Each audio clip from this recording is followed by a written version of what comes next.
ബിജെപിയുടെ രണ്ടാം ഘട്ട സ്ഥാനാർത്ഥി പട്ടിക പുറത്തു വന്നപ്പോഴും പത്തനംതിട്ടയിലെ സ്ഥാനാർത്ഥിയെ ഇതുവരെയും പ്രഖ്യാപിച്ചിട്ടില്ല. എറണാകുളത്ത് നിന്നോ പത്തനംതിട്ടയിലോ നിന്നുള്ള കോൺഗ്രസിന്റെ മുതിർന്ന ദേശീയ നേതാവ് താമരചിഹ്നത്തിൽ മത്സരിക്കുമെന്ന് ബിജെപി കേന്ദ്ര നേതൃത്വം വ്യക്തമാക്കിയിരുന്നു. ന്യൂനപക്ഷ വിഭാഗങ്ങളുടെ കോൺഗ്രസ് നേതാവ് പി.ജെ. കുര്യൻ ആയിരിക്കുമെന്ന തരത്തിലുള്ള അഭ്യൂഹങ്ങളും വാർത്തയിൽ നിറഞ്ഞിരുന്നു. എന്നാൽ താൻ ബിജെപിയിലേക്ക് പോകുന്നു എന്ന തരത്തിൽ പ്രചരിക്കുന്ന വാർത്ത തെറ്റാണ് എന്ന പ്രതികരണവുമായി പി.ജെ. കുര്യൻ തന്നെ ഇപ്പോൾ രംഗത്ത് വന്നിരിക്കുകയാണ്.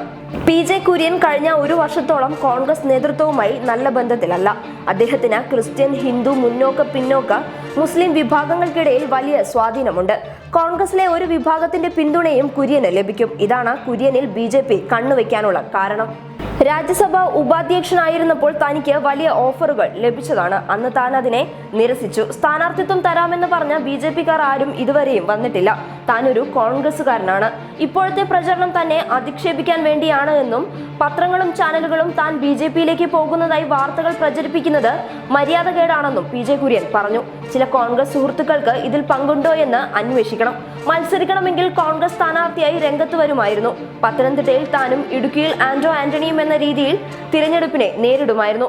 പത്തനംതിട്ടയിൽ മത്സരിക്കുന്നതിന് താല്പര്യമുണ്ടോ എന്ന് കെ.പി.സി.സി അധ്യക്ഷൻ ചോദിച്ചതായിരുന്നു എന്നും താൻ അത് നിരസിച്ചതാണെന്നും പി.ജെ. കുര്യൻ പറഞ്ഞു.